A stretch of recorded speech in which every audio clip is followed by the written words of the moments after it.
je suis ravie de vous retrouver à notre rendez-vous hebdomadaire. Vous le savez sans doute, le plus grand atout du Togo est sa jeunesse. Malheureusement, le chômage et le sous-emploi créent des désillusions croissantes et des frustrations chez les jeunes, dont certains ont recours à l'immigration clandestine ou à des activités criminelles à la recherche d'alternatives. Le défi emploi jeune, vous le savez certainement, est à multiples facettes et le coût du chômage est partout et terrible. Pour faire face à cet enjeu, investir dans la promotion de l'emploi des jeunes devient une alternative incontournable. Promouvoir l'emploi des jeunes, qu'est-ce que cela sous-entend exactement et à quoi fait-il appel? C'est l'unique et la principale question autour de laquelle nous allons échanger cet après-midi. Et pour en parler, voici l'équipe du jour que nous présente Carmen Madji Akapo.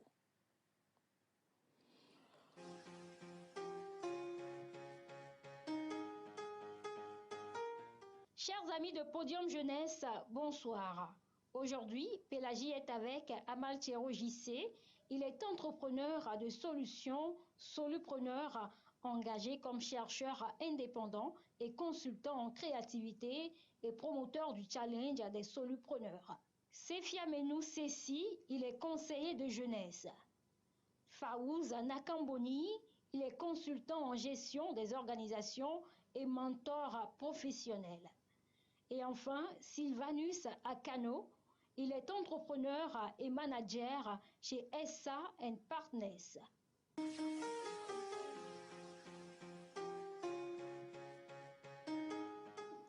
Merci, bienvenue de nouveau à ce nouveau numéro. Dans ce nouveau numéro de votre émission Podium Jeunesse, nous allons parler de la promotion de l'emploi des jeunes. La question principale, vous l'avez entendu tout à l'heure. Bonsoir d'abord. J'espère que vous avez bien démarré le week-end. Oui, ça va. Ça va. Dieu merci. Donc, promouvoir l'emploi des jeunes, pour vous, qu'est-ce que cela sous-entend exactement et à quoi fait-il appel? Amaltiero. Merci beaucoup, Pélagie. Je t'en prie. Alors, je dirais que la promotion de l'emploi des jeunes sous-entend la mise en œuvre des politiques efficaces pour engager les jeunes dans des activités économiques. C'est un peu ça. Maintenant, quand je parle de politique, cela voudrait dire que l'État, auquel est soumis tout gouvernement, et que ce gouvernement est en train de servir est le premier responsable de l'emploi des jeunes ou de l'employabilité des jeunes. Alors, si on veut voir l'aspect en tout cas, ce à quoi cela fait appel, il faut dire que moi, je le place sur deux pôles. Et cela fait référence à la définition même de l'emploi, qui est économiquement le fait de, d'engager en fait des gens actifs, des jeunes actifs dans des activités économiques. Donc, le premier pôle, ce sont des personnes actives. Et le second, ce sont des activités économiques. Et je crois que dans la suite, j'aurai à peut-être détailler là-dessus. Voilà. D'accord, merci beaucoup, Faouz. Alors, je peux dire par là que l'emploi des jeunes est la mise en place d'un cadre qui permet aux jeunes qui sont actifs, comme le disait Amaltiero tout à l'heure, de pouvoir exprimer leurs talents et surtout mettre leurs talents là au service de leur État, que ce soit au niveau des organisations privées, publiques et surtout de porter haut ce talent-là même au-delà des frontières. Donc la mise en place d'un cadre concernant cet emploi des jeunes s'est exprimé au niveau du Togo, de même qu'au niveau du cadre international. Et cela permet de véhiculer, n'est-ce pas, toutes les notions d'apprentissage et surtout d'application de tout ce que l'on a appris. Merci beaucoup, Sylvanus. Déjà, je tiens à vous remercier pour l'invitation. Je vous en prie. Je crois que de peur de répéter mes copanélistes, ils ont tout dit. Il faut peut-être parler donc de l'explication de la définition terre à terre pour faciliter en tout cas l'explication à tout le monde. La promotion, c'est simplement le fait d'encourager une certaine initiative, de provoquer en tout cas un avancement. Et puis l'emploi, c'est de façon terre à terre, c'est une activité génératrice de revenus. Donc la promotion de l'emploi, je crois qu'on ne va quand même pas définir les jeunes, hein. C'est quand même une tranche de la population qui se situe principalement, j'ai envie de dire, entre 12 et puis une trentaine d'années. En politique, ça va un peu plus loin. Et donc, en gros, pour placer les mots chacun à côté de l'autre, il faut simplement dire que c'est un ensemble de paramètres qui permet quand même à la jeunesse de se retrouver dans j'ai envie de dire, le système économique qui sous-tend, j'ai envie de dire, le progrès même de tout un État. Donc, en gros, la promotion de l'emploi, c'est cet ensemble-là qui permet à chaque individu de pouvoir être économiquement viable vis-à-vis donc de sa société. Si vous avez un ajout. Merci. Je dirais que la promotion de l'emploi des jeunes, c'est l'ensemble des stratégies ou des mécanismes ou des dispositifs qui sont mis en place pour pouvoir permettre à la tranche de la population active de pouvoir travailler et booster en même temps le développement. Voilà. Mais à quoi fait-il appel exactement? De quoi a-t-on besoin pour promouvoir l'emploi des jeunes? Je peux? Oui. Voilà, moi j'estime qu'on a besoin de plusieurs paramètres. D'abord, pour promouvoir l'emploi des jeunes, il faut partir de la base, donc de l'éducation.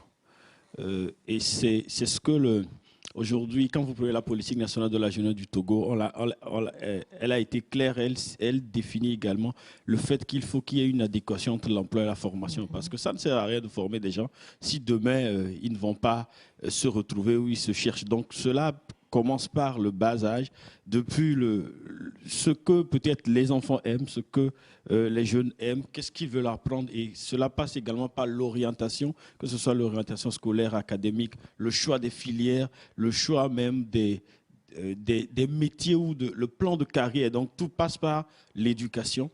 Et ensuite, tout passe également par le fait de développer des facultés pour pouvoir se prendre en main et pouvoir aussi travailler. Donc, une chose est sûre, d'avoir une bonne éducation, d'avoir reçu une bonne éducation, d'avoir été formé, etc. Vous avez le diplôme. Une autre chose est également de voir si vous maîtrisez toutes les conditions qui tournent autour du fait de pouvoir obtenir un emploi. Donc, beaucoup de compétences qu'il faut. Il faut passer peut-être des tests, etc. Est-ce que vous êtes prêts aussi à... Donc, c'est tout un mécanisme qu'il faut apprendre à nous les jeunes ou aux jeunes qui sont là. Et ça, ce n'est pas quand vous avez la maîtrise ou vous avez un doctorat qu'on vous apprend. Vous devez l'apprendre depuis le bas âge, de sorte, et quand nous parlons également, je ne vais pas extrapoler, mais quand nous parlons de l'entrepreneuriat aujourd'hui, qui est aussi un autre volet qui répond à la promotion de l'emploi des jeunes, je pense qu'il ne faut pas attendre d'avoir le bac, d'avoir la maîtrise avant de commencer par entreprendre, et que la culture entrepreneuriale devait être quelque chose qu'on apprend depuis la maternelle aux enfants pour que cela devienne une habitude. Et comme on dit, l'habitude forcément est une seconde nature, que cette culture-là soit une seconde nature pour chaque individu, de sorte que si vous n'arrivez pas à capter un emploi qui est créé par l'État, que vous soyez capable d'être vous-même le créateur de votre emploi. Dans cette dynamique-là. Je crois que vous venez de parler de la base, qui est l'adéquation entre l'emploi et la formation. Évidemment, on ne pourra jamais parler d'emploi sans parler de formation. Je crois qu'au bout d'un moment, en Afrique, il faut qu'on dise la vérité aux jeunes. Enfin, qu'on nous dise la vérité. Parce que ça ne sert à rien de nous dire, quand je dis nous, c'est parce que je me considère toujours comme étant jeune, donc ça ne sert à rien de nous dire que, parce qu'on nous a toujours servi le fait que quand vous allez à l'école, vous avez tout pour réussir dans la vie. Or, en réalité, l'école est classée, sinon la formation en elle-même est classée, au rang donc de l'information. Donc en réalité, pour trouver un emploi de façon globale, comme le dirait quelqu'un, il faut 25% de la formation, sinon de l'information qu'on nous donne à l'école, qu'on nous fait passer pour les 100%. Il faut ensuite 25% donc de l'expérience. Donc en principe, après la licence, pour ceux qui font des parcours LMD, après la licence, il faut aller chercher un stage. Après le stage, on cherche donc la spécialisation au niveau master, mais tout est mélangé malheureusement chez nous. Ensuite, il faut un savoir-être qui constitue aussi 25%. Et au final, il faut de la compétence. Donc, c'est un peu ces 4 éléments réunis qui permettent à ce que l'individu en lui-même puisse se dire être apte à trouver de l'emploi. Maintenant, comme je le dis, la formation elle est très importante. Moi, je considère que à ce 21e siècle, on n'a pas besoin d'avoir un doctorat en philosophie, honnêtement. Ça ne sert absolument à rien du tout. Parce qu'entre-temps, j'ai vu une information sur Internet, c'est juste une parenthèse que j'ouvre, où on clamait en fait un jeune docteur de 27 ans de philosophie. Alors c'est intéressant, il va s'appeler docteur, c'est une fierté pour ses parents, pour ce titre-là qui est acquis. Maintenant, au-delà, je ne vois pas ce que la philosophie en elle-même apporte concrètement à l'Afrique. Pendant qu'on a besoin de médecins, on a besoin d'ingénieurs, on a besoin donc d'hommes et de femmes valides qui soient dans le domaine technique et pratique. Donc, quand je parle de formation, il faut qu'il y ait une mise à jour obligatoire de la formation pour qu'on ne parle plus d'inadéquation de la formation. Et puis l'emploi, il faut que ça cesse au bout d'un moment parce que durant tout notre parcours à l'école, on n'a pas cessé de nous casser les oreilles avec cette inadéquation. Et pourtant, depuis là, il n'y a pas eu de réforme éducative en Afrique depuis 1960. Donc, à la base, ce qu'on apprend à l'école, c'est ce que les colons avaient décidé qu'on apprenne. Désolé de dire comme ça, mais c'est ça la réalité. Je crois que ce n'est pas un secret pour personne. Donc, il faut que les dirigeants davantage fassent la promotion des lycées techniques et scientifiques, parce que c'est ça, en fait, qui sauvera l'Afrique. Ça ne sert à rien d'aller jusqu'au doctorat, d'être toujours un chercheur si la solution... les populations l'attendent. Donc, en gros, il faut d'abord la formation au niveau. Donc, c'est vrai que il faut le dire. Je rejoins le monsieur avec le nom compliqué. Alma Tchero, c'est pour le taquiner. Mais il faut obligatoirement que les politiques prennent le taureau par les cornes, parce qu'au bout d'un moment, et je crois que c'est une question qui va arriver à coup sûr, c'est que on finira toujours par tomber j'ai envie de dire, dans un monde où la jeunesse finira par devenir un boulet que les dirigeants seront contraints de traîner.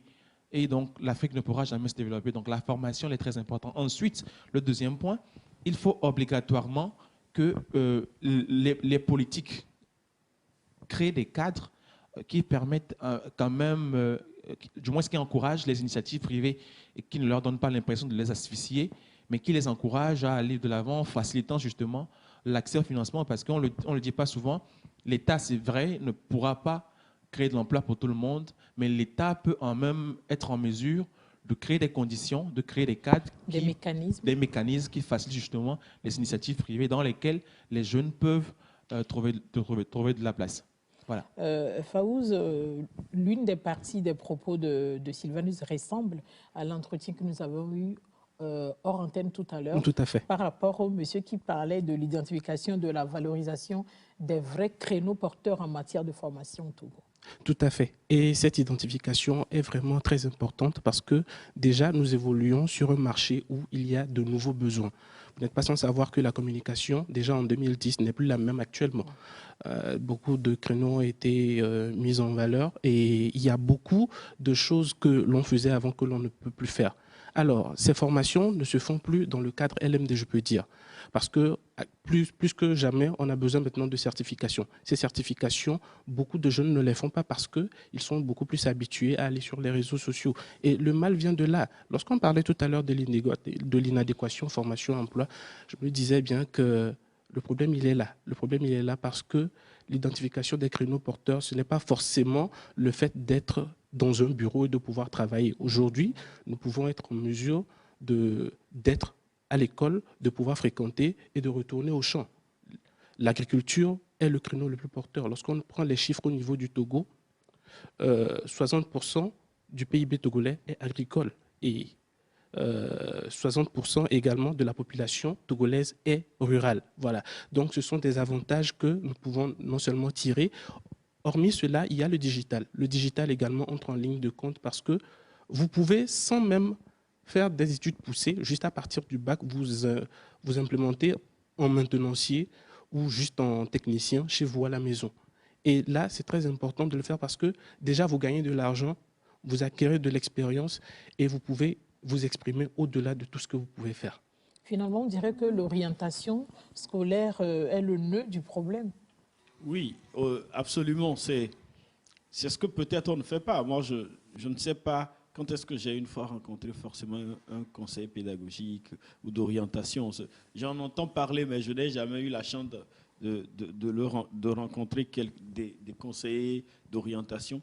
C'est vrai qu'à l'université, on vous oriente quand vous arrivez, mais on regarde juste vos notes, etc. Donc, les notes, ça ne veut rien dire. Parce qu'à l'examen, vous pouvez taper une forte note, mais vous n'êtes pas forcément assez compétent dans ce domaine. Et des fois, on ne vous demande même pas ce que vous voulez. Moi, j'ai eu cette expérience-là au lycée où mon proviseur insistait pour que je fasse la série D. Je dis non.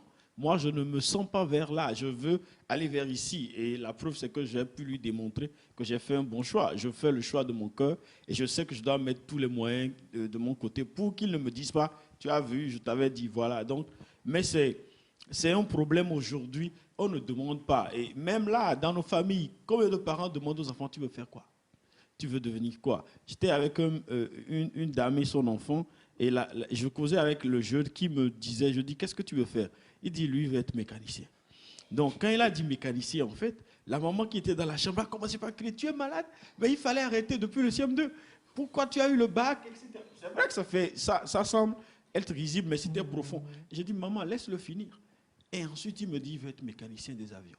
Donc là, ben, écoutez, mécanicien d'avion, on ne les trouve pas dans tous les coins de rue. Ça veut dire que c'est des études très poussées en informatique, etc.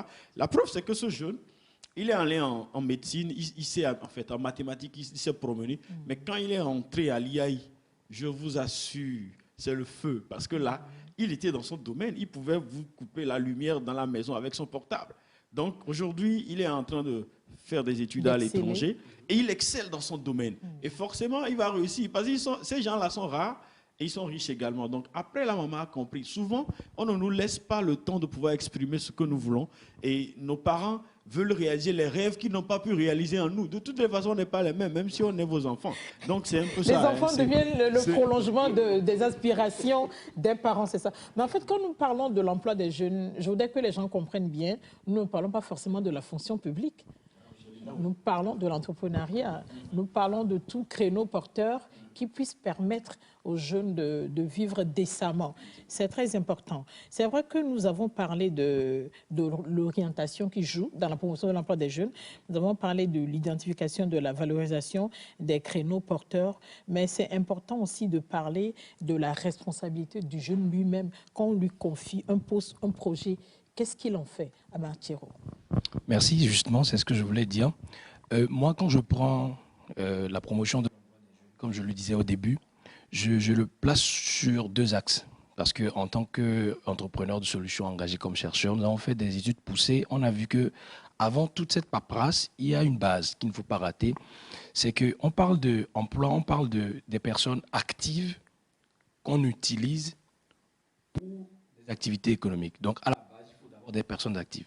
Et pour moi, des personnes actives, c'est d'abord l'ODD2, des personnes qui ne souffrent pas de faim, l'ODD 3, des personnes qui sont en forme, en tout cas en bonne santé, et l'ODD 4, des personnes qui sont bien éduquées, qui ont une éducation de qualité. Quand je parle d'éducation de qualité, je ne parle pas seulement de l'école, je parle de l'éducation à la maison, je parle de l'éducation à l'école, l'éducation sur les médias et consorts.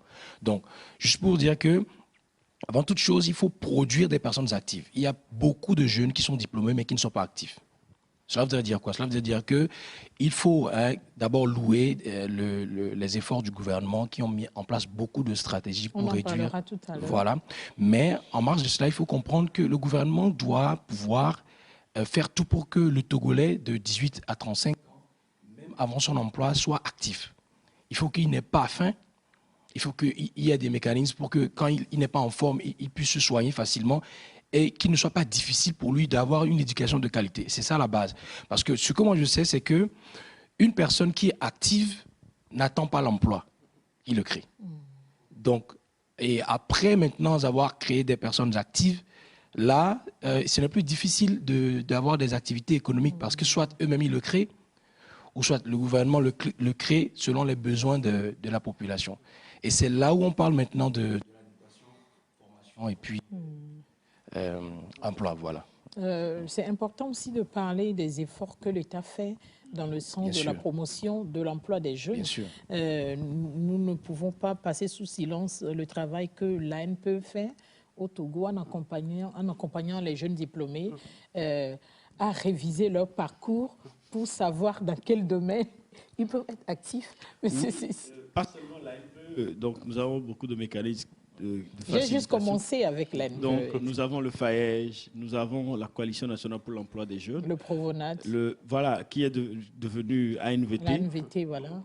Beaucoup d'autres mécanismes. Aujourd'hui, il y a des structures qui sont mises en place pour développer la fintech, l'agroécologie, etc., comme les incubateurs qui ont été mis en place. Il y a la NPGF aussi. La NPGF. Et voilà, j'ai la joie peut-être d'annoncer qu'il y a un nouvel incubateur qui est installé à la maison des jeunes de Dapaon. Je l'ai appris ce matin. Donc, de sorte de pouvoir décentraliser, parce que les choses ne va pas rester à Lomé et les autres populations ont le même droit. Et en plus de cela, il y a une plateforme qui a été mise en place pour permettre aux jeunes d'avoir les bonnes informations. Je pense qu'il y avait eu un débat sur ce plateau où il faut avoir aussi dans la question de l'emploi les bonnes informations en fait. Parce que si vous n'avez pas les informations de qualité, vous ne pourrez pas savoir. Et cette plateforme-là, elle est intéressante parce que j'ai fait un tour et je me suis rendu compte que ça permet de savoir quel genre de formation même faire.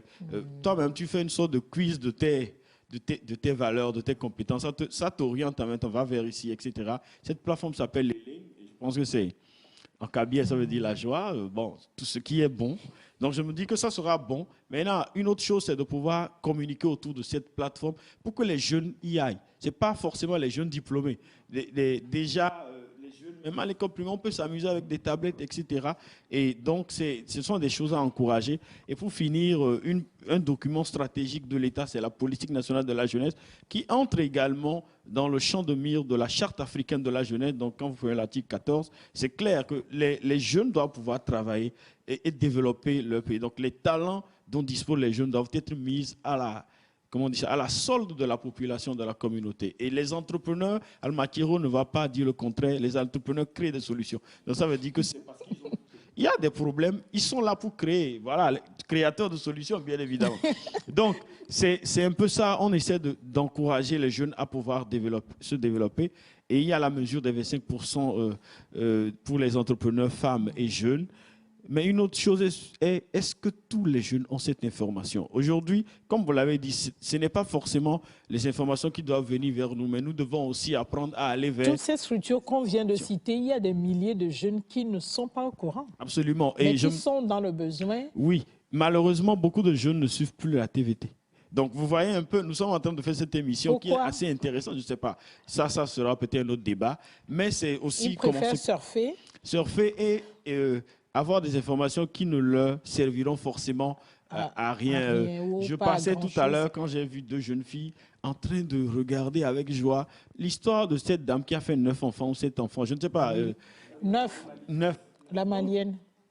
Elles étaient tellement... Je me demandais, en fait, c'est quoi? Elles veulent apprendre à faire 9 enfants. C'est pas pour faire rire, mais c'est aussi ça, ces genres de situations auxquelles nous assistons et qui doivent nous réveiller. Il faut que nous, les jeunes, nous prenons le taureau par les cornes et que déjà, depuis le collège, depuis le primaire, que les enseignants et que même dans les programmes de formation, qu'on puisse inculquer ces choses-là à ceux qui transmettent le savoir, pour qu'ils puissent donner d'autres types d'informations, pour pousser les jeunes à aller vers les bibliothèques. C'est rare de voir maintenant un enseignant demander aux jeunes d'aller à la bibliothèque. Et c'est un autre débat. Ce n'est pas rare. On le leur dit, mais ils n'en ont pas envie. Oui, il y a même des bibliothèques numériques. Ils passent le maximum de leur temps avec leur téléphone portable, mais il y a des bibliothèques numériques.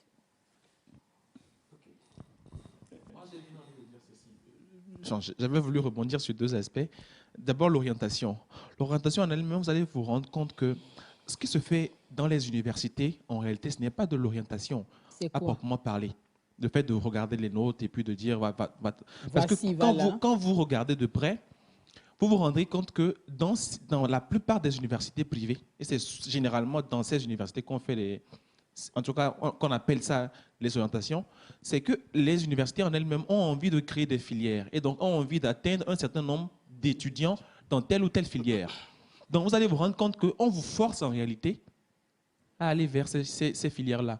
Donc, dans le fond, vous ne le voulez pas vraiment. Mais je crois que c'est à l'issue d'un entretien qu'on vous conseille de choisir telle ou telle filière. En réalité, ce conseil, ce n'est pas un conseil en tant que tel. C'est-à-dire que du moins, c'est un cadeau empoisonné. On vous donne l'impression que l'école a bien envie de vous accepter, mais à condition que vous adhérez à telle filière. Au-delà, il y a beaucoup de jeunes qui ont, moi j'en connais, j'ai des amis qui ont fait 4 ans en médecine parce que leur papa veut à tout prix réaliser son propre rêve au travers de son enfant. Donc l'enfant finit avec le diplôme juste pour faire plaisir à ses parents et après, moi j'en connais également avec qui j'ai fréquenté qui ont un master 2 et qui reviennent malheureusement faire le stylisme, la mode et tout ça, qui reviennent apprendre un métier. Donc, je crois que l'inadéquation, quand on parle d'inadéquation de formation et emploi, au-delà des politiques, c'est aussi un rôle au niveau des parents. Et j'ai comme l'impression que les anglophones comprennent mieux la chose que nous, parce que je ne comprends pas pourquoi, quand on vient par exemple sur ces programmes-là qui existent, la question que je me pose, c'est pourquoi est-ce que les jeunes ne semblent pas être intéressés par ce qui, en principe, va contribuer à la construction de leur avenir. C'est la remarque que j'ai faite. Quand on fait une formation, par exemple, il n'y a pas de jeunes qui arrivent, mais quand il y a un concert, il y a beaucoup de jeunes qui y vont. Je me demande toujours qu'est-ce qui peut bien naître à la cause. Moi, je considère que les réformes, en réalité, les réformes qui semblent être politiques, moi, je considère que si ça réussit bien ailleurs et que ça ne réussit pas chez nous, c'est quelque part parce que, en réalité, on n'est pas vraiment dans la réforme politique, on est beaucoup plus dans la cosmétique politique. Parce que la réforme politique, obligatoirement, ça doit ramener des résultats. C'est-à-dire qu'on vous met à un poste, on vous confie un programme qui, malheureusement, sont tellement budgétivores, les programmes en eux-mêmes sont budgétivores, ce qui fait qu'au final, on donne, je dis n'importe quoi, 100 millions au programme, mais le programme en lui-même consomme 50 millions. Le programme en lui-même avec les voitures de véhicules et tout ça. Donc, ce qui fait qu'au final, il y a très peu d'argent qui reste pour les projets en eux-mêmes. Et au-delà, il y a aussi, il me semble, le fait que le peu de jeunes qui s'intéressent à la chose et qui se rendent en tout cas à ce genre de choses finissent par se rendre compte que le processus est tellement long. Le processus est tellement long qu'on connaît.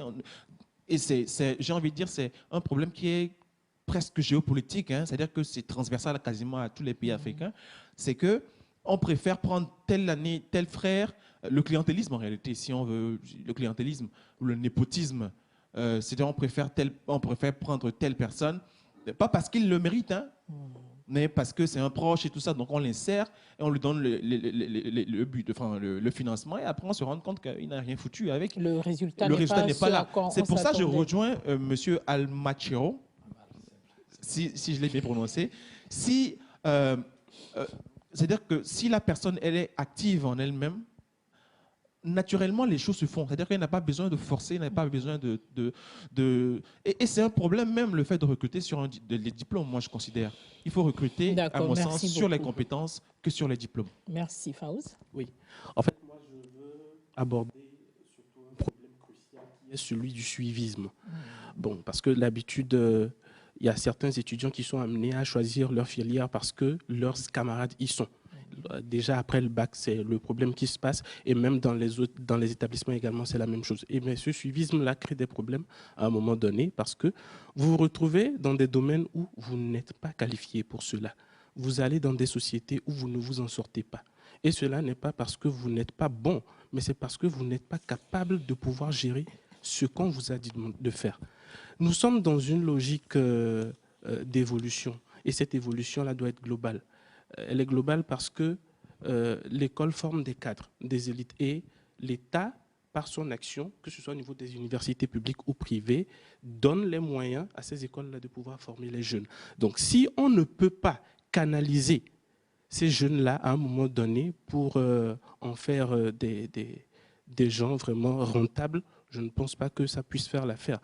Dans mon activité de mentoring, d'habitude, je reçois des étudiants qui sont souvent en fin de formation, en licence et en master, et qui demandent d'habitude quoi faire. Et lorsque vous leur dites que vous n'êtes pas en mesure de leur conseiller, disons, des modules, ils s'offusquent de cela. Moi, je dis que, normalement, on ne doit pas dire aux gens ce qu'ils doivent faire. Ça veut dire qu'ils n'ont pas de rêve. Justement, ils n'ont pas de rêve. Ils n'ont pas de rêve parce qu'ils se sont dit, bon, comme mon frère, il a réussi dans ce domaine, et c'est ce qui a été le cas dans le domaine du trading, je crois, récemment. Beaucoup de gens s'y sont lancés parce que les premiers à s'y être lancés étaient vraiment... tout à fait. Et semblait réussir. Et par après, ça a donné autre chose. C'était la même chose également pour une société, bon, je vais taire le nom, exactement, qui avait... promis ciel et terre à beaucoup de gens, mais qui à la fin n'a pas donné quoi que ce soit. Donc bref, le suivisme joue beaucoup. Le suivisme joue beaucoup, exactement. Merci. Alors, avant d'aller à la question, je voudrais rebondir sur quelque chose qu'il avait dit. En quelques secondes, oui. Le temps que nous... Il ne faut pas... Je tiens à saluer vraiment les efforts du gouvernement, parce que les réformes ne peuvent pas donner des résultats tout de suite. Dans l'immédiat. Dans l'immédiat. Il faut beaucoup de patience, parce que c'est vrai que quand on va dans les pays anglophones, on comprend qu'ils ont compris mieux, mais ça a pris beaucoup de temps. Alors, ce que je voulais dire là-dessus, c'est que moi, j'étais ex-enseignant à l'école internationale américaine au Togo. Vous savez, le système éducatif là-bas dit que lorsque l'élève échoue, c'est le professeur qui est responsable. Donc cela veut dire que vous ne forcez pas les choses, vous cherchez à comprendre l'élève à son niveau. Donc on ne peut pas accuser aujourd'hui les jeunes de ne pas aller à l'information, etc. Si à la base, le système éducatif ne leur permet pas de s'exprimer eux-mêmes. Vous voyez, donc le professeur doit être moins fatigué que l'élève. Cela veut dire que vous devez envoyer plus l'élève à des recherches. Et quand il est habitué, lorsqu'il sort, il a son bac, qu'il n'y a pas d'emploi, il cherche des solutions pour pouvoir contribuer d'abord lui-même à son bien-être ou à son évolution et celui de la société. Donc c'est vraiment important de comprendre que l'éducation est la base de la promotion de l'emploi des jeunes parce que l'État ne peut pas tout faire en même temps. Il faudrait que ces jeunes-là contribuent. Et c'est pour ça que moi je parle aujourd'hui de créativité. Parce que quand je dis consultant en créativité, beaucoup de gens disent mais c'est quoi? C'est nouveau pour les gens. Parce qu'il faut permettre aux gens, ce que Dieu nous a donné en commun, c'est la créativité. Et avec la créativité, ce dont on a besoin là-bas, c'est de lire et de savoir écrire, c'est tout. Avec la créativité, une personne qui sait lire et écrire peut vous surprendre, peut surprendre une personne même qui a son doctorat. Et c'est là où je contredis un peu ce qu'il avait dit au début. Le doctorat en philosophie est important, mais c'est important pour des populations qui présentent ce besoin. Parce qu'aujourd'hui, écoutez, on a plein de suicides actuellement au Togo. Et c'est dû à quoi? Les gens, quand on va au fond, on va questionner les histoires, c'est l'intelligence émotionnelle. Mais Pélagie, je te dis la vérité, je suis allé dans la recherche, c'est la cause au Covid. Parce que la contraction, plusieurs fois, du Covid a une influence, un impact sur l'intelligence émotionnelle. Je crois que nous en parlerons dans un autre numéro de l'émission de Podium Jeunesse. Voilà, merci. Comme vous l'avez dit tout à l'heure, l'État fait beaucoup d'efforts en ce qui concerne la promotion de l'emploi des jeunes. Nous avons tout à l'heure parlé des mécanismes, c'est vrai, on n'est pas rentré dans les détails. Il y a aussi beaucoup d'initiatives qui sont mises en place. La dernière, pour promouvoir l'emploi des jeunes au Togo, ce sont les IFAD, qui sont les instituts de formation pour le développement, qui constituent en 10 nouveaux instituts de formation pour le développement qui seront créés sur les 5 années qui viennent. Et l'apport des IFAD dans la promotion de l'emploi des jeunes au Togo, c'est dans cet élément que je vous invite à suivre. Il nous est présenté par Carmen Madji Akap.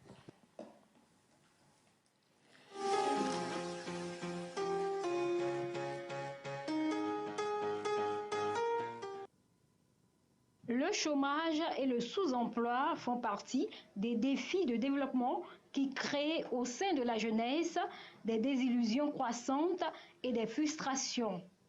La question de l'emploi des jeunes et les conséquences qui peuvent en découler préoccupe à tous les niveaux. Promouvoir l'emploi des jeunes demeure une alternative incontournable. Quand on parle de la promotion de l'emploi des jeunes, c'est toutes les conditions qu'il faut créer pour permettre l'insertion socio-professionnelle des jeunes. Cela sous-entend des efforts qu'il faut faire au niveau du gouvernement pour faciliter cette insertion, pour donner la compétence et les aptitudes nécessaires aux jeunes de pouvoir s'installer. Cela sous-entend également des efforts que les jeunes eux-mêmes doivent faire pour pouvoir s'insérer socio-professionnellement et aussi aux structures privées de créer des conditions pour que les jeunes puissent s'insérer, puissent avoir l'aptitude de trouver du boulot, d'évoluer dans ce boulot et de le conserver pour pouvoir contribuer au développement socio-économique du pays. Les outils et les compétences nécessaires à une réelle participation des jeunes au développement passent par une formation professionnelle de qualité. À cet effet, une agence dédiée à l'éducation et au développement, AED, a reçu pour mission la création et la gestion de 10 instituts de formation en alternance pour le développement IFAD, dont le secteur bâtiment a été inauguré le 28 avril 2021. Les IFAD sont des instituts de formation en alternance pour le développement. Donc, c'est la volonté des plus hautes autorités du pays de permettre aux jeunes de contribuer au développement socio-économique du pays en créant des instituts de formation qui leur permettent d'avoir des compétences nécessaires et des compétences techniques. Donc, quand l'idée est née de créer ces instituts, il y avait un comité de pilotage qui a commencé par créer les instituts. Et ce comité de pilotage, après avoir créé le premier, le deuxième institut, les autorités ont décidé de transformer ce comité en une agence, donc l'agence éducation-développement. Donc aujourd'hui, c'est l'agence éducation-développement qui crée les IFAD et qui a pour mission de pouvoir les mettre en œuvre et de suivre le fonctionnement de ces instituts. Il y a le premier institut qui est créé dans le domaine de l'aquaculture à Ilavagnon. Le second est en création à Barkwasi dans le domaine de l'élevage pour contribuer au développement de la filière laitière au Togo avec l'installation d'une usine de transformation du lait. Et puis le troisième qui a été inauguré tout dernièrement à Didogome, l'IFAD bâtiment, qui formera dans le domaine de bâtiment. Et un quatrième aussi en construction, toujours à Didogome, qui formera dans le domaine de l'énergie renouvelable. Alors ces instituts forment des jeunes en alternance, c'est-à-dire ils font une partie du cours dans l'institut, une partie en entreprise. Donc c'est une formation qui continue également en entreprise et qui permet aux jeunes d'être compétents à la fin pour leur insertion professionnelle. Ces jeunes formés dans les IFAD ont les compétences techniques et des compétences aussi générales qui leur permettent de s'adapter à toute situation. Ils sont également formés dans un environnement totalement numérique. Tout est connecté, ils ont leur tablette, leur ordinateur, ce qui leur permet eux-mêmes de faire des recherches, de faire la synthèse et de pouvoir venir présenter les travaux, les résultats de leurs recherches. Ce qui fait qu'à la fin de la formation, ils ne peuvent qu'exercer les métiers dans lesquels ils ont choisi de faire la formation. Avec les IFAD, le gouvernement togolais souhaite reformer le système obsolète de formation professionnelle pour s'orienter vers un système moderne de formation professionnelle en alternance. Les jeunes diplômés pourront ainsi mieux répondre aux attentes du secteur privé et trouver plus facilement un emploi. Des politiques économiques et sociales sont tout aussi nécessaires pour offrir aux jeunes des emplois pérennes de qualité.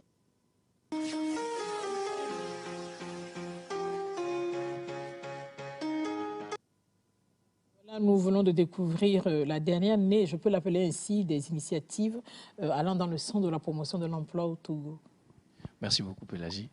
Vraiment, je tiens à saluer cette initiative parce que je suivais depuis, je crois, quelques mois cette inauguration de ces instituts.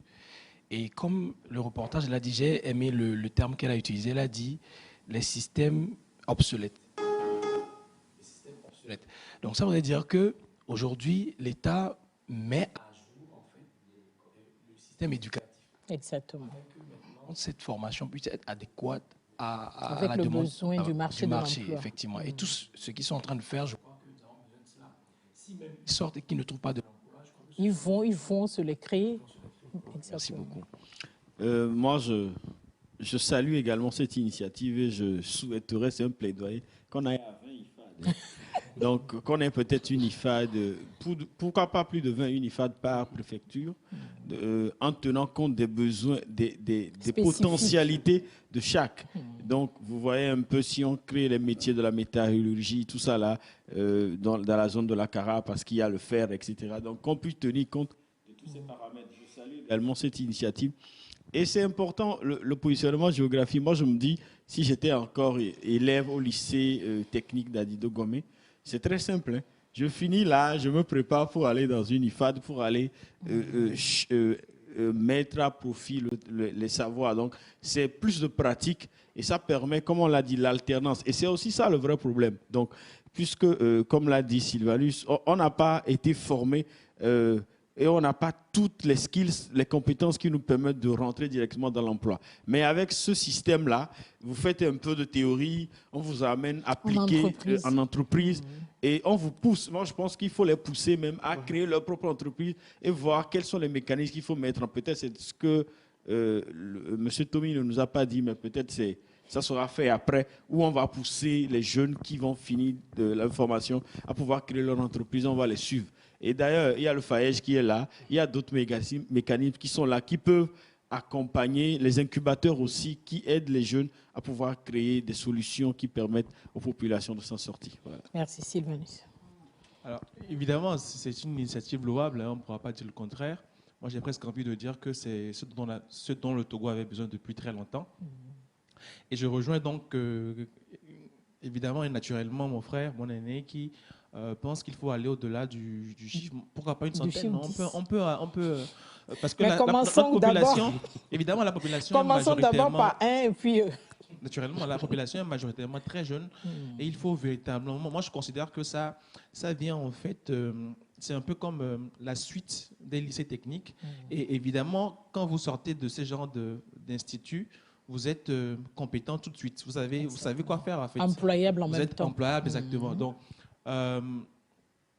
j'aurais vraiment aimé que l'initiative se multiplie et qu'il y ait un suivi après, parce que généralement, dans des constitutions comme ça, on fait de belles innovations et après, il n'y a pas de suivi qui suit. Je crois qu'ils sont juste au début. Exactement, et moi, je les encourage dans ce sens-là à continuer donc à former davantage les jeunes dans les domaines techniques. Voilà, dans plusieurs domaines. Merci beaucoup, Faouz. Je salue également cette approche des IFAD qui est vraiment pragmatique parce que ça vient résoudre un problème criard qui est la disponibilité de la main-d'œuvre sur le territoire. Lorsque des sociétés voudraient réaliser des œuvres au niveau du Togo, au lieu d'importer cette main-d'œuvre-là, on peut la trouver ici au Togo et faire bénéficier ces jeunes-là de plusieurs expériences et pourquoi pas les exporter ailleurs. Vous n'êtes pas sans savoir que certaines sociétés au niveau du Togo gagnent des marchés également à l'extérieur. Donc, c'est le moment de faire ressortir le pouvoir de ce talent qui sommeille en ces jeunes-là pour pouvoir faire éclore cela au-delà des frontières. Et je vais réitérer la demande de Sylvanus. Le suivi est très important de ces initiatives pour qu'on voie les résultats concrets. Et au-delà du suivi, je pense que il faudra assez communiquer dans un français facile aux enfants. Ce serait bien qu'on organise des séances de dissémination pour présenter un peu c'est quoi on veut. Parce qu'il faut aussi l'appropriation. Aujourd'hui, nous sommes dans la dynamique où il faut que les communautés ou les populations puissent se prendre en main dans les questions de développement. Donc, on ne leur impose pas, mais on leur donne toutes les informations qui leur permettent d'adhérer simplement. Et c'est aussi important pour que les parents sachent c'est quoi les IFAD. Parce que des fois, on a l'impression que c'est, entre guillemets, les intellos qui savent de quoi on parle, en fait. Mais en fait, ce n'est pas forcément nous qui avons besoin de ça. Donc, c'est important de communiquer sur ces genres d'initiatives. Essentiellement, aller dans les localités, communiquer pour que les gens sachent que, si je rêve de faire ci, je sais qu'il y a une opportunité. Au lieu que les gens soient dans leur carcan et disent l'État ne fait rien. Et pourtant, on fait beaucoup de choses. Donc, que les gens aient l'information. Voilà. Merci beaucoup. Monsieur Faouz, nous parlons tout à l'heure du PPG. Du PPG, effectivement, le programme présidentiel d'excellence qui vient d'être lancé, la deuxième édition. Effectivement, qui vient d'être lancé. Madame Sandra Blamba-Johnson parlait de ça l'autre fois et elle disait que c'était ouvert aux étudiants des universités publiques. En fait, il y a deux secteurs. Il y a celui des universités publiques et il y a également le programme Jeunes Diplômés ouvert à tout titulaire de master issu de n'importe quelle université ou école supérieure. Je pense que c'est vraiment une bonne initiative qu'il convient de saluer parce que c'est l'occasion pour les jeunes sélectionnés de s'imprégner des réalités du Togo. Parce que ce programme a été initié dans le cadre du plan national du développement. Donc, ce plan est décliné en 3 axes et ces étudiants sont en charge de pouvoir étudier ces axes-là. Donc, cela va de l'étude sur le terrain, l'intégration des différents systèmes de l'État et aussi l'apport de leur expérience à cette expérience-là. Et tout autant, après, ils se verront intégrés dans ces systèmes de l'État-là pour pouvoir apporter leur pierre à l'édifice. Je pense que vraiment, bonne idée. Et on a besoin de communiquer là-dessus. Absolument. Communiquer là-dessus. Vraiment, c'est communiquer là-dessus. Pour que les concernés soient vraiment au courant. Absolument. Pour que les gens sachent, pour que les gens puissent avoir les mêmes chances en termes d'opportunités de pouvoir candidater. Exactement. Une chose est de candidater. En fait, une chose est d'avoir eu la chance de candidater. Une autre chose est d'avoir la malchance de n'avoir pas été choisi. Donc, mais vous avez l'information, vous vous préparez peut-être davantage pour une autre étape, etc. Donc, des fois, beaucoup de choses se passent et c'est quand ça finit que les gens se disent mais, oh, il y avait ça. Quelque part aussi, c'est là la différence entre nous les francophones et les anglophones. Les anglophones sont smart, ils sont très rapides, ils vont vers l'information. Mais nous, tout ça là revient encore dans notre système éducatif. Mais je pense que beaucoup d'efforts sont en train d'être faits petit à petit. Il faut aussi impliquer le digital dans la formation et dans la formation des enfants. Parce qu'aujourd'hui, on ne veut pas. Les enfants ont des smartphones, on leur interdit ça à l'école. Donc, quelque part, il faut trouver le moyen pour que et en même temps, ils utilisent leur smartphone pour pouvoir apprendre et bien apprendre. Que de leur interdire. Vous savez que dans la nature de l'homme, quand on lui interdit quelque chose, cela crée une il a curiosité beaucoup pas du tout possible d'aller chercher à comprendre pourquoi. Donc, forcément... c'est de la nature humaine. Hein? Absolument. Et souvent, quand on parle du problème de chômage et de sous-emploi des jeunes, il y a des gens qui lui donnent une moindre considération, alors que cela va au-delà de la considération qu'on lui donne. Et c'est pour cela que souvent on dit que la création d'emplois n'est pas juste un problème social ou un problème économique, c'est également la nécessité pour la paix, la sécurité et la stabilité. Comment vous le comprenez, Sylvanus? Alors, moi, je vais plutôt paraphraser quelqu'un qui disait entre-temps, je l'ai suivi, je ne me rappelle plus exactement des circonstances, mais qui disait quand même qu'un jeune qui ne travaille pas est une bombe à retardement. C'est une évidence. Moi, je reste convaincu d'une chose, c'est que quand vous prenez les manifestations dans chaque pays, surtout africain, et au-delà même, vous allez vous rendre compte que quand les gens s'attroupent pour manifester, eux tous qui viennent ne sont pas là pour le même objectif. Il y a des frustrés, il y a des gens qui sont mécontents, il y a des gens... Mais chacun a en réalité sa propre raison. Maintenant, quand vous prenez des jeunes il y en a qui sont formés et qui certes ne sont pas expérimentés, compétents, qui ne sont pas, en tout cas qui sont formés, mais pas au métier technique, pratique pour se saisir rapidement, vous allez voir qu'ils passent beaucoup de leur temps à traîner, à jouer au ludo, machin, durant toute la journée. Et plus le temps passe, naturellement, ils grandissent, ils vieillissent, et de plus en plus, ils deviennent frustrés. Quand vous prenez Boko Haram, si je ne me trompe pas, le Boko Haram, en réalité, était une revendication liée à l'éducation dans certains villages, dans certaines communautés, ce qui, finalement, est devenu ce que nous connaissons aujourd'hui, où, au bout d'un moment, vu qu'on n'arrive pas à travailler, on se radicalise, c'est facile pour nous de nous faire enrôler dans des milices, dans ce genre de choses. Et évidemment, c'est une menace pour la paix. Donc, un jeune qui ne travaille pas n'a pas de dignité, en réalité. Et ce n'est pas uniquement que les jeunes. Hein.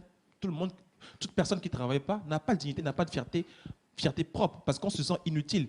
Donc, pour se sentir utile à la société, même si c'est dans un sens négatif, on préfère être enrôlé dans un groupe tiré. On préfère se rendre utile, même si c'est pour la mauvaise cause. Exactement. Donc, c'est exactement ce qui se passe dans nos j'ai envie de dire, dans nos communautés. Ce qui fait que l'adage qui dit qu'un jeune qui ne travaille pas est une bombe à retardement, c'est une évidence. C'est une logique, en réalité. Merci si la personne beaucoup. ne travaille pas, naturellement, elle se donnera aux vices. Et les vices vont évidemment conduire au vol, au meurtre, au braquage, qui sont d'ailleurs incessants dans nos communautés. Merci beaucoup. Surtout, et je tiens à le préciser, quand vous remarquez les braquages, les viols et ces genres de suicides qui reviennent constamment dans la capitale, moi, ça m'inquiète et je me pose des questions. Vous allez voir des jeunes qui se pendent, qui se tuent. C'est triste et il faut agir tout de suite et maintenant. Merci. Pas mal. Bien évidemment, c'était dans cette perspective-là en fait que je parlais du suicide parce que c'est important. Hein. Il faut savoir que moi, je suis toujours sur ma lignée, c'est-à-dire que les personnes actives sont vraiment importantes pour résoudre le problème d'employabilité des jeunes. Parce qu'aujourd'hui, on a traversé une époque, bon, on est en train de finir, et les jeunes doivent comprendre que l'une des solutions que l'État a, c'est ce vaccin-là qu'il demande. Parce que j'en parlais, mais vous m'avez coupé, j'avais pas c'est important parce que les jeunes doivent comprendre quelque chose qui se passe. Et là, je dis très bien que nous contractons, nous guérissons. Mais quand on le contracte plusieurs fois, ça a un impact psychologique sur le cerveau. Et donc, quand ça a cet impact psychologique, ça... Vous avez des preuves scientifiques? Je n'ai pas de preuves scientifiquement détaillées, prouvées, mais j'ai déjà fait des observations sur moi, sur des amis, plusieurs amis, qui manifestent les mêmes symptômes, c'est-à-dire des symptômes où tu es là et puis tu n'as pas envie de dormir, tu fermes les yeux, tu ne dors pas, et tu te promènes la nuit, tu secoues un peu la tête, tu as des commotions cérébrales. Non, ce que je dis, j'ai fait déjà plus de 10 constats. Donc pour moi, c'est une alternative que l'État a pour les jeunes, parce qu'en se vaccinant, peut-être que ça permet de se protéger davantage. Parce que ce sont des pertes. On ne sait pas, celui qui s'est suicidé, peut-être qu'il sera demain un Premier ministre, il sera demain peut-être un ministre, on ne sait jamais. Donc c'est pour dire que le problème de l'employabilité des jeunes, c'est vraiment très important pour la sécurité dans la mesure où quand les jeunes travaillent, comme cet adage le dit, le travail éloigne de nous trois grands mots, l'ennui, le vice et le besoin. Et le besoin. Voilà, donc quand les jeunes travaillent, ils sont à l'aise, ils sont stables, ils contribuent que de plus critiquer. Et vous allez voir qu'on critique plus l'État aujourd'hui. Ce n'est pas à cause de directement, mais c'est à Mais cause... moi, je crois que la jeunesse togolaise est passée de l'étape de la plainte à l'étape de se rendre utile. Je ne sais pas si c'est moi seul. Bon, je veux lui laisser... En partie. Cécile, 2 secondes, oui, 2 en secondes. partie. Et comme disait Victor Hugo, donner du travail aux gens et la criminalité va cesser. Donc, quelque part, les insécurités humaines auxquelles nous faisons face, c'est également le fait qu'on n'ait pas des emplois décents. Mais c'est important de se faire un mental de gagnant pour qu'on comprenne que nous sommes d'abord des chances d'exister et que nous devons trouver des alternatives rapides. Donc, la question du sous-emploi aujourd'hui, c'est peut-être parce que nous-mêmes, nous ne sommes pas convaincus de ce que nous voulons faire. Je pense qu'il serait bien qu'il y ait des séances de communication pour booster les jeunes. On en a besoin, même tout le monde a besoin à un moment donné que quelqu'un te dise vas-y, fonce. C'est important de pouvoir avancer parce que des fois, des situations font que vous pouvez arriver à douter. On se sent à la lisière on de se sa sent vie. délaissé, etc. Merci beaucoup, Faouz. Tout à fait. Moi, j'aimerais parler d'un rapport que les éléments français du Sénégal ont fait. Vous n'avez que 2 secondes. Tout à fait. C'est une base militaire au niveau du Sénégal. Ils ont fait une étude et réalisé que 50% des jeunes diplômés sans emploi devenaient des cyberactivistes et pirates, surtout. Le système du 419 est né de là, où vous transformez votre salon, bien votre chambre, en véritable laboratoire, avec beaucoup d'ordinateurs. Donc, vous vous mettez à faire de petits larcins, comme gruger les cartes bancaires des gens, essayer de traquer les numéros de compte et tout. Voilà. Et déjà, même ça pose un problème, parce qu'on n'est plus en sécurité. Exactement. Et c'est parce que ces jeunes-là ne travaillent pas. S'ils étaient occupés, ils allaient pouvoir faire autre chose. D'où la nécessité de promouvoir l'emploi pour pouvoir arrêter cet état de fait. Merci beaucoup. Ce que moi j'ai aimé dans cette émission, c'est que la promotion de l'emploi des jeunes n'est pas seulement du ressort de l'État. Les parents ont aussi un grand rôle à jouer là-dedans, surtout en matière d'orientation des enfants dans le choix des filières, des créneaux qui sont porteurs. Nous sommes arrivés à la fin de nos échanges.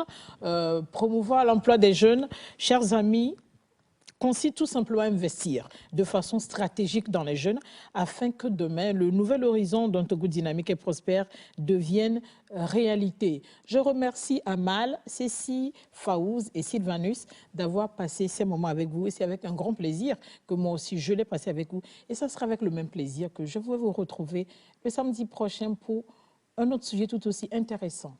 Merci et à samedi.